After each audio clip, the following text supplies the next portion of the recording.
According to BBC, Donald Trump has clashed with Volodymyr Zelensky in a furious exchange at the White House, with the US president telling his Ukrainian counterpart to make a deal with Russia or we are out. The pair interrupted each other repeatedly in front of the media during what was supposed to be a prelude to the two leaders signing a mineral deal. After relations first became strained over Trump's handling of Ukraine's peace talk with Russia, the mineral agreement was supposed to be a stepping stone towards further security ties between these countries, but Zelensky was told by the Americans to leave before the deal could be signed. At one point, Trump told Zelensky he was not thankful enough for US military and political support, and that he was gambling with what Zelensky has earlier argued there should be no compromise with Russia's President Vladimir Putin. But Trump said Kiev will have to make consensus to reach a peace deal with Russia. Russia launched a full-scale invasion of Ukraine in February 2022 and currently control around 20% of Ukraine territory. The meeting to discuss the US-Ukraine deal, which involved access to Ukrainian oil, gas, and rare mineral, came after the new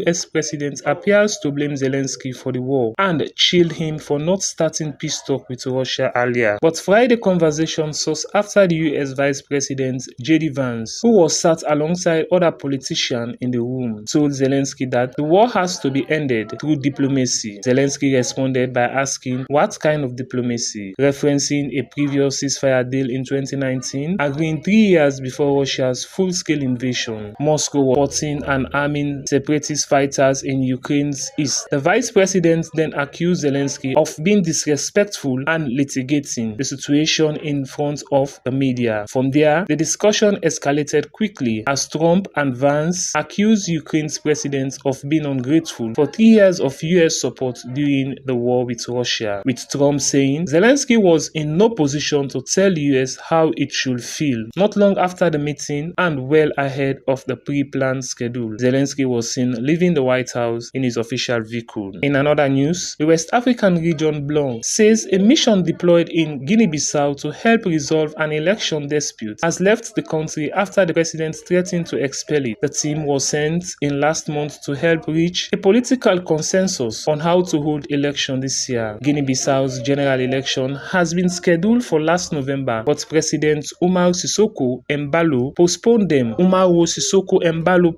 them. He has since announced 30th November this year as the new date. The opposition has opposed the delay and said Embalo's term should have expired last week, although a Supreme Court ruling recently extended his term in office to September. In a statement on Sunday, ECOWAS said its team has met Embalo, other politicians and civil society groups to try reach a consensus on when the election should be held. ECOWAS said with the UN Office to West Africa and the Sahel for the West Africa and the US Sahel has been deployed to the country from 21 to the 28th February. It said it had prepared a draft agreement in a roadmap for the election in 2025 and had stated presenting it to the stakeholders for their consent. The team, however, departed Bissau in the early morning of 1st of March 2025. For Amaze TV International News, Ishmael Gola reporting.